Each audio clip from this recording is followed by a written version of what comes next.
Hello, my friends! Bom dia, boa tarde, boa noite para você que está me assistindo aí. No vídeo de hoje, eu vou falar um pouco sobre o inglês do Enem e no inglês para a vida. Você vai ver que não é nada complicado do jeito que você acha que é e não é uma tarefa impossível, é totalmente possível aprender inglês. Você que está aí me assistindo, que tirou esse tempinho para aprender um pouco mais a respeito desse idioma que é tão incrível, tão maravilhoso, com o qual eu trabalho todos os dias. Então, eu quero dizer para você get wisdom, get understanding. Vou repetir. Get wisdom, get understanding. Essa colinha tá lá em Provérbios 4, versículo 5. É a primeira parte do versículo que diz: procure obter sabedoria e entendimento. Mas por que, Gisele, procure obter sabedoria e conhecimento? Te respondo por quê. For the Lord gives wisdom, and from his mouth comes knowledge and understanding. Essa segunda colinha lá está em Provérbios 2:6, que diz assim: é o Senhor quem dá sabedoria, da sua boca procedem o conhecimento e o discernimento.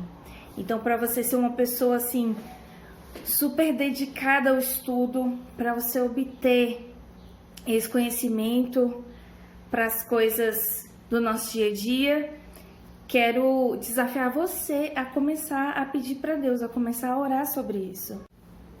Ei, não sai daí, me assiste até o final, porque ao final eu vou dar 4 dicas de ouro para você começar a falar inglês, a desenvolver essa habilidade ou melhorar o seu inglês. Então, me assiste até o final, hein? Então, vamos lá. Vamos falar um pouquinho sobre o Enem para que você entenda. Gisele, o que cai na prova do Enem? Gente, cai muito texto. Textos políticos, textos informativos, textos literários, trecho de música, trecho de poema, textos em forma de mensagem. Então, você tem muitos textos em que vão ser baseadas as questões, tá bom? E, se você não tem o hábito de estudar, se você começou a estudar o Enem agora, você estudante que está me ouvindo, começou a estudar o Enem esse ano, a se aprofundar nos seus estudos para o Enem desse ano, a minha dica pega o seu material de inglês, pega os textos que o professor passou, pega muita coisa do seu livro para que você possa ter um conhecimento prévio de vocabulário, um conhecimento prévio de um pouco de gramática, não toda gramática, porque nem eu sei toda a gramática, mas aprender é importante, essas coisas são importantes. Ver aquele caderno do ano passado, dá uma olhada nele, pesquisa algumas coisas. Lembra o que eu falei sobre conhecimento e entendimento? É hora de você buscar conhecimento e entendimento. Vamos às questões do Enem. O primeiro exemplo aqui, ele é um texto. Tá vendo a palavra letter aqui em cima?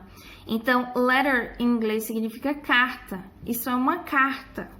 Mas é um texto informativo também, porque você tem muitos dados a respeito de obesidade. Mas, Gisele, como é que eu sei que é sobre obesidade? É só você verificar um pouco das palavras que eu grifei aí. Eu vou dar uma lida bem rápida nesse texto aqui e depois a gente vai ver algumas questões a respeito desse texto. Então, vamos lá.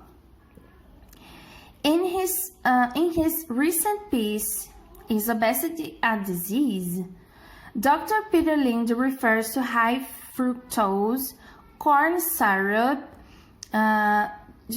syrup and other manufactured sugars as poison that will guarantee storage of fat in the body.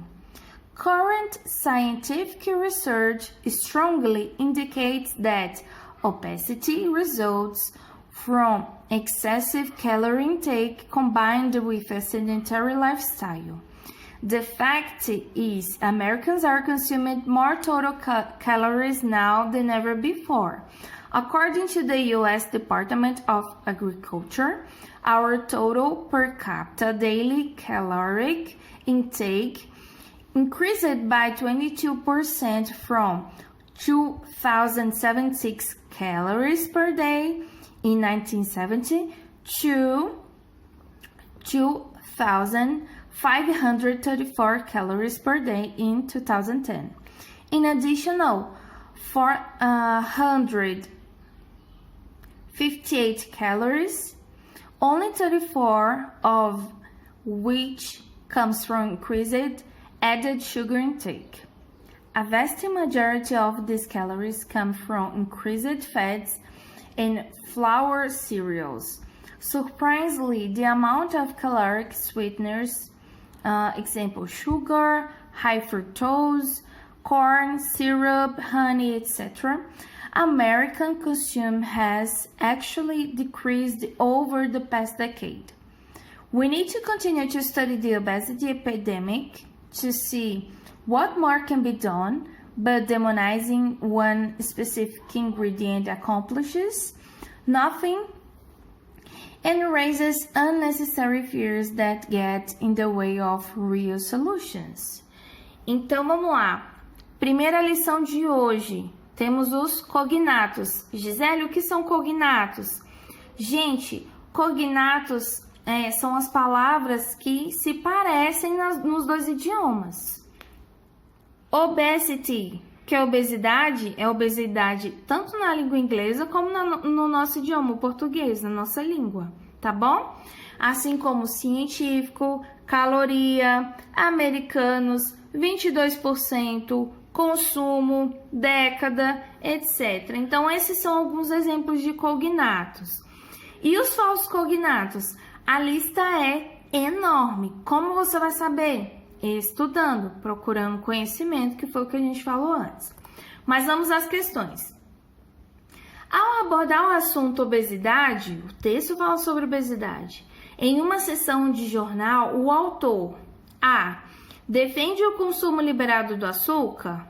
Vocês acham que ele defende que o açúcar pode ser ingerido em grande proporção, ou desesperadamente, ou qualquer outra coisa? O que é que vocês acham?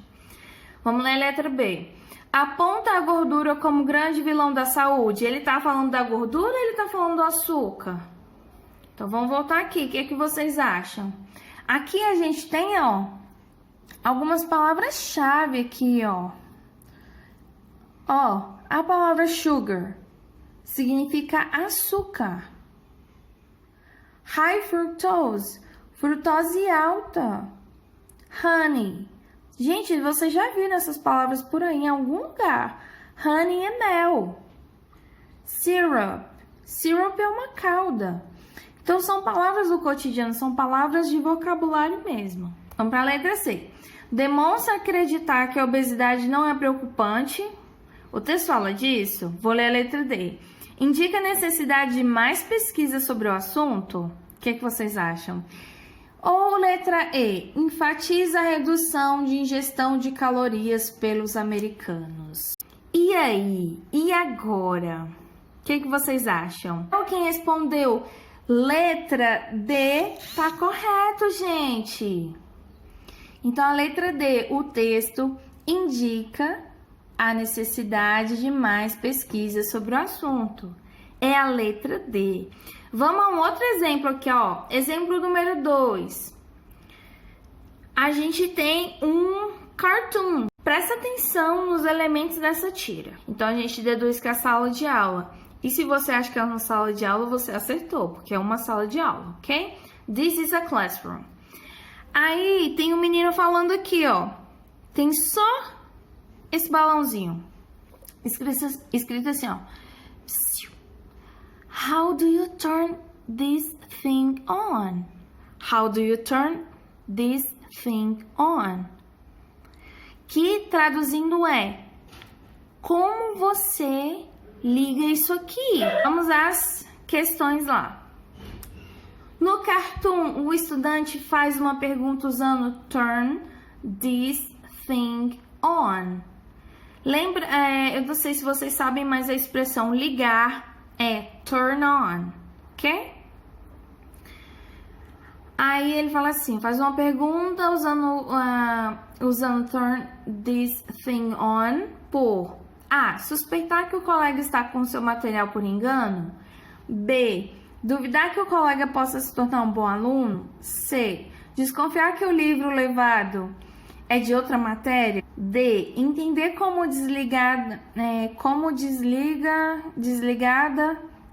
como é desligada a postura do colega.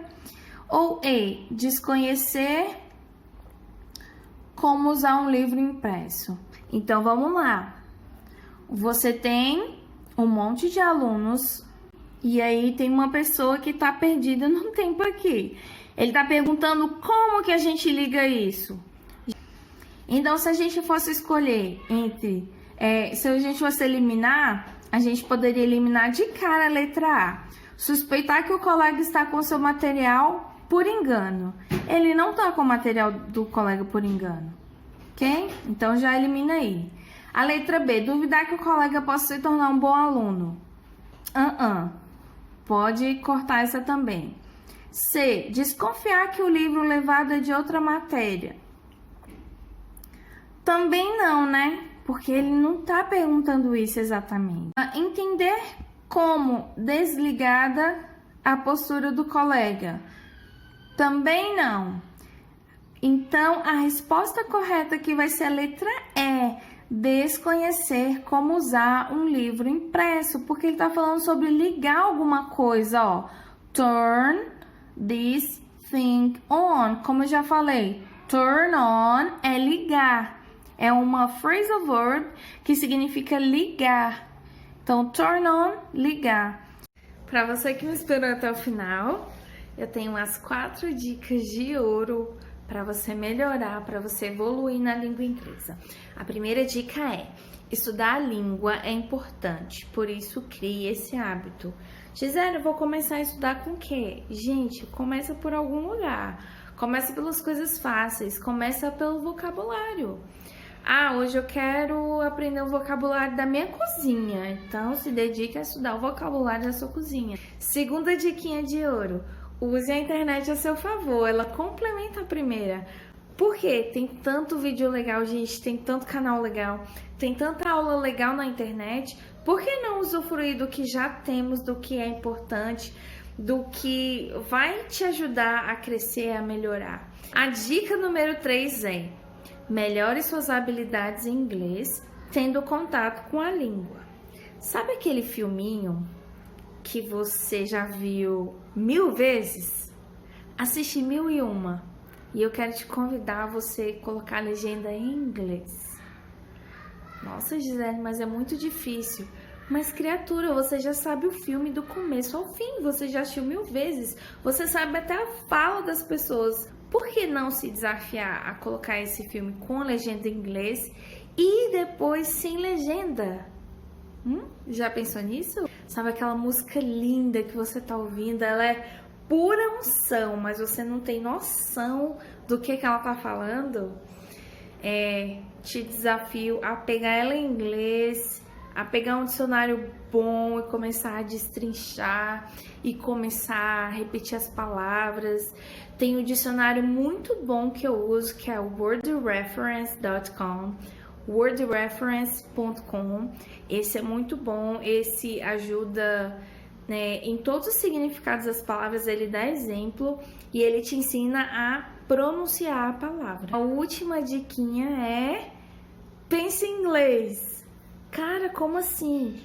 Para de querer traduzir tudo. Fica longe de tradução. Tradução em inglês, ela não é literal o tempo todo. E eu vou dar um exemplo aqui básico. Draw me close to you. Vamos destrinchar. Draw é desenhar em inglês. Me se refere a quem tá falando, no caso, eu. Draw me. Me desenhe. Close, perto, próximo. To you, a você. Me desenhe próximo de você? Não, gente. Me aproxime de você. Tá vendo por que não pode ser literal? Então a gente tem que ter muito cuidado com essas coisas, tá bom? Então essas foram as 4 diquinhas aí para te ajudar a crescer. E eu espero muito ter ajudado vocês. Eu espero muito que vocês tenham gostado desse vídeo. Beijo, fica com Deus. Não se esqueçam, get wisdom, get understanding. God bless you. Bye bye.